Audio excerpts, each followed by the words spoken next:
Shalom, all praise to Yahweh, Hashem Yahshua, Hashem HaKadosh, Dumlans, the apostles and elders of Great Millstone and rule well. And Shalom to all the brothers doing the work of certain truth, pushing the word to the four corners. Yeah, got this article on Gizmodo, and it's about, his Amazon palm readers again, which these are really, it's combining and the Amazon stores they kind of work with. It's all in that network of, no, is it network of things? What is it? Network. Well, where it's basically you have you have your phone, you have I have RFID tags on whatever you're like, the clothes or the food or whatever you're buying, and then those things will interact with one another. That's a kind of that's essentially the environment that these things are being built into. And then you have like the palm readers, which is leading into that mark, MLTV, where you get implanted under the skin, and then what you'll be able to interact, with that Internet of Things, interact with payments, interact with your details, and yeah. Let me read it. It says, our Amazon Palm Reader launches at first non-Amazon venue in sneak peek of our biometric-based future. The Red Rocks Amphitheater in Denver will use the new tech for ticketed events. So yeah, you can have your palm used to access this event. And the thing with these events is what? You can have that Max passport come in. So that's, how it can start binding all these things, where it's like more and more of your data is attached to the biometrics. And then even with the palm, they said it's got its flaws, but that's where you have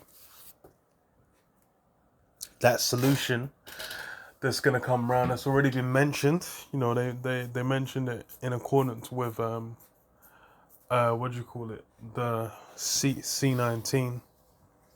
And as such, they mentioned in accordance with that, and then as such, that's how you're gonna have these things all start to get bound together, where your proof of of taking this thing, getting your shots in this guy is gonna be tied in and linked up with your biometrics, and it's not a long ways away, because even though it was article, I just saw the title of it, I didn't read it, where they said the fake Max passports are are going for a premium right now after what the hell's his name, Joe Biden's announcement. Which it's not a mystery, it's not a marvel, because why? That's where this is where it's been pushing for the longest. So Amazon's electronic palm reader technology, known as Amazon One, launched at the Red Rocks Amphitheater in Denver on Tuesday. According to a press release from the retailing giant,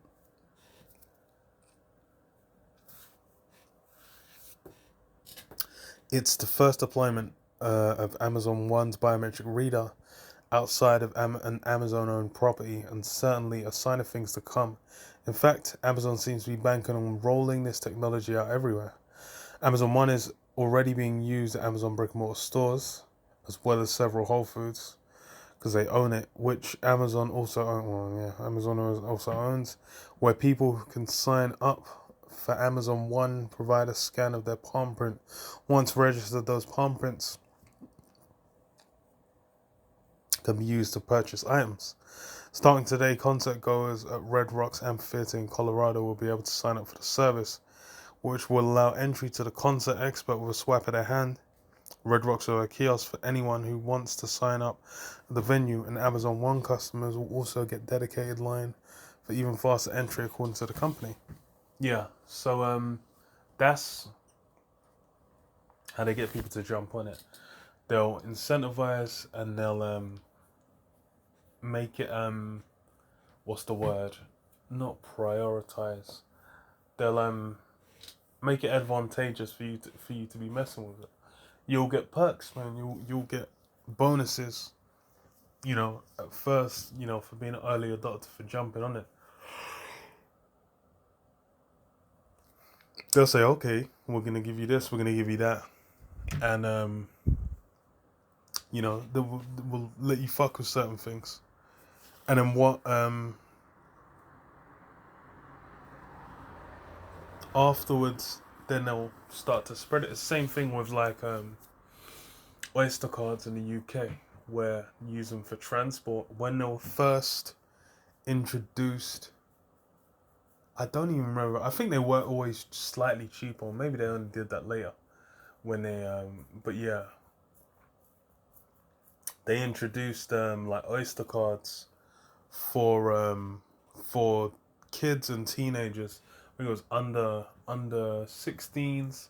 Then they did it for under or 16 and under. Then they did it for like 19 and under if you went to college. And when they first introduced it, it was free travel for those. So it's free travel for kids. So kids would rinse it. And then I remember when they did that, those certain guys, I remember there was a newspaper, because people were saying it like, oh, you don't want to jump on it because if you get on it, then the police are gonna know everywhere, feds will know everywhere you've gone. And then it's like, okay, if they say like, oh, you're a hair bang, they can check your card, because obviously you used it to get there. Or if they say like, oh, you did X, Y, and Z, you might have done something in one place, and then they'll say, oh, we've got footage of you going in, and we got you swiping your card, so we know you were there. Or basically the tracking kind of thing, which they did. They did. I mean, those news articles where they said there'd been like multiple people who'd been caught because they'd done certain things, and then using them getting on where they got on the train and whatnot as evidence, to hem them up. So it's a similar kind of thing where, as you get all these all that data going in one place, they're gonna start to use it to to essentially it'll become a part of the system of control, man, of how they deal with the people. And that's really where, because it's gonna be okay. So for you to interact with for you to be going out to concerts, going out to restaurants, going on holiday, all these other things, you're gonna have to interact with different systems. And they're gonna say, okay, well, we're gonna make it slightly easier to incentivize you at the start and say, okay, you get priority. Because the same with like the what they called passports in the UK. In the UK, the passports, they made them they put RFID chips in the passports a while back, maybe like 7-8 years now. I don't know, what maybe a bit less, but I think around 7-8 years ago they started putting them in, maybe a bit longer actually. And when you use those, so when you go to the airports where they have in on this side anywhere in the UK, they'll just have it where you can just scan your they'll just have a bunch of like gates, and then you'll just go up, you'll scan your passport and then walk through. It's mad easy. You don't have to deal with a lot of the other hassle of going through as you would have to do it previously. So as such, that's why it's that's that'll get people to jump on it. But then afterwards it's like, okay, these things are gonna become necessary for you to function in society, or the areas and means by which you're gonna have to use it is gonna slowly increase over time. And that's really where how Esau's getting people with these systems. They build up over time, they spread their influence, and then they work it towards where it's like, okay, look, this thing's looking like a convenience. This thing's looking like, it will basically bring a positive influence, or they'll market it where they'll make it cool, and that's what they do. But it's all these things are what pushing that same agenda, getting people into the biometrics, getting people into the the utilizing the contactless pay, utilizing all these different systems of technology, to where it just seems like, okay, yeah, you just eventually putting a chip in your hand and waving it over a machine to do things. That then just seems like the natural progression. Everyone's not questioning it. They're not really thinking about it. They're just gonna do it. They're thinking, oh, this is gonna make it convenient. Now I don't have to think about carrying X, Y, Z. I can just jump on this. And that's why even in London, they had a lot of places where they've stopped taking cash and they just deal with card only. And the whole pandemic situation pushed that further. So that's why it's like you see these things. These things are a part of a whole wave. It's not just this Amazon Palm thing. It's also, the contactless payments. It's the smartwatches. All these different technologies are getting people used to just like waving your hand, and it getting smaller and smaller and getting more and more widespread. Because I remember before, when you get a card, you wouldn't just get a contactless card. Now it's like every card people get is contactless unless you ask to not have a contactless one. And it's like a lot of people will just start using contactless. Once you get used to it, you ain't even looking to. They don't even remember their PIN. They'll have like 3, 4 cards and they'll just have to tap through them, because they don't remember the PIN for none of them. Because why? They're just they've got used to the convenience of this system. And then it'll be like, okay, I don't even have to remember a PIN. I don't have to whatever. I just bang, scan my hand. That's okay. Bang, I'll jump on that. And that's this is where ESO's pushing the peaks. So it says what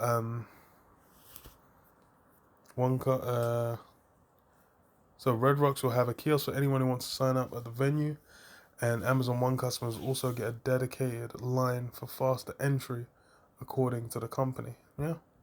So it's gonna all be streamlined. It's all gonna be smooth. Because why? This is the thing that Esau's putting his time and effort into, making a smoother process, to streamline as possible, to get people going from, the technology gradually becoming, more convenient, and then just sliding up to getting that mark. Because that's the end goal. Psalms 55:21. The words of his mouth were smoother than butter, but war was in his heart. His words were softer than oil, yet were they drawn swords. Yeah. So it's been sold as something this smooth. It's been sold as something that's convenient. But what the end goal is that control, that thing where he's basically gonna hold himself.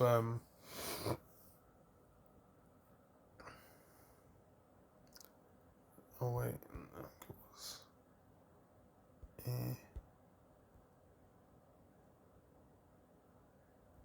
Okay. Yeah. So the what did I say? Yeah. So he says, he delivers it smooth. He basically makes it sound like it's all for you to gain from the circumstance. But obviously, he's got his own interests at heart. He's thinking about pushing it. Because, like, okay, yeah, using contactless is more convenient. But as far as, so then, you're going to get the mark of hell no. Because, of course, with a mark, that's something that's been outlined in the scriptures and been completely, explicitly commanded against. What if you partake in that? If you take it, then you're gonna end up getting, tasting the lake of fire and brimstone, man. Isaiah 30:1. Woe to the rebellious children, saith the Lord Yahweh, that take counsel but not of me, and that cover with a covering but not of my spirit, then they may add sin to sin. So yeah, that taking counsel and covering with a covering, they're basically going to Esau for how they're gonna think about things, how they're gonna approach things, how they're gonna be looking moving forward. And then what they're putting their total trust and faith within this system, and that's why they'll take the mark. Because for the men of Yahweh Shem Shai, for those of the elect, they're gonna be come out of the system mentally. Their mind's gonna disengage from all that's been taught. Because as far as when you've been, second you come into the system, you've essentially been Hellenized. You've been made into a Neo-Babylonian, basically. And that's all those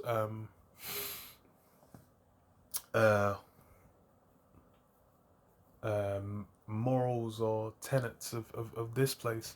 That's what's been beaten into your mind. But then it's what you have, basically the spirit of Yahweh Shem Shai to come on you and basically detach you from all that. And then get you in a mindset where you know what's going on. And then you can start, you're basically going to start setting your ways all right. Through the spirit of Yahweh Shem Shai. And then that's how you're going to come out of this place. You're not going to be the same, moving just like the people in the world. You're going to be moving completely different. You're going to have a different set of standards and morals and laws that you're basically going to hold yourself to account for. And that difference is, it's going to be observable. It says, "What, to walk to go down into Egypt and not ask at my mouth, to strengthen themselves in the strength of Pharaoh, and to trust in the shadow of Egypt." Yeah, strengthen themselves in the strength of Pharaoh. Anything Esau's pushing out, anything he promotes. That's why people getting hype about what was it, Neuralink, because they're thinking like, okay, Neuralink, that's gonna be like those Hollywood films where people have a supercomputer in their brain and they're able to look at something, they get analyzed, and they're seeing statistics, they're seeing all kinds of numbers and formulas and whatever coming up, and then they're trying to calculate, okay, and they'll just be able to calculate things and do certain things. They'll just see, okay, here with this much force and blah, and they'll bang, or they get a cybernetic arm and then just go. That's what they're thinking about when they think about technology and the body and whatnot. They're thinking they're going to obtain some form of superhuman levels of performance or strength, because that's the dream that's been sold through Hollywood. But what they're really going to get is that eternal subservience under Esau. That's what he's going to be attempting to do, because he's obviously not going to have any his system's going to get to a certain extent, but he's not going to complete it. He's going to get to implement his mark, but Yahweh Shai is going to make his return. So this is what actually,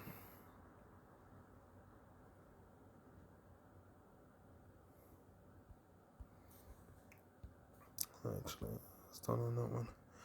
I'll finish on this. Isaiah, Revelation 13:16. "And he causeth all, both small and great, rich and poor, free and bond, to receive a mark in their right hand or in their foreheads, that no man might buy or sell, save he that had the mark, or the name of the beast, or the number of his name." So yeah, no man's going to be able to buy or sell by that mark. It's going to be everyone on all levels. It's going to be, those that appear like celebrities now, those that seem like the super rich, the billionaires, the guys that are able to be put out there as the face of those that are like super rich right now. And then, everyone on lower level, the guys working at coffee shops, the guys working in banks, the guys working in the government, the police officers, the firefighters, the nurses, the doctors.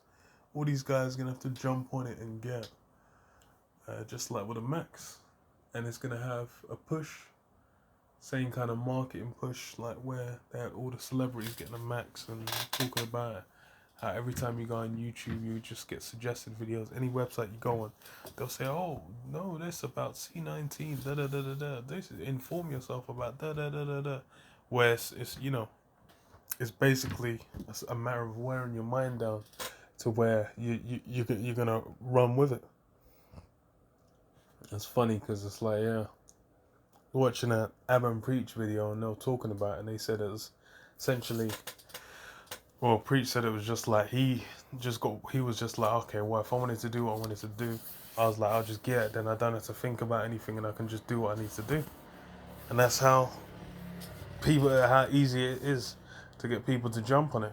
Just a little inconvenience and hey, most people can't deal with that, man. It's gonna be a heavy push, man. That's why it's gonna be that hour of temptation, man, where it's gonna get intense, because the pressure is gonna be on, and you know, the mark is gonna seem like the solution. That's where the temptation comes in. It's gonna seem like, oh, you just take it and everything will be fine. But you read the scriptures, you know that's not true. You're basically sealing your fate. Right. I'll leave it there. Shalom. Shalom.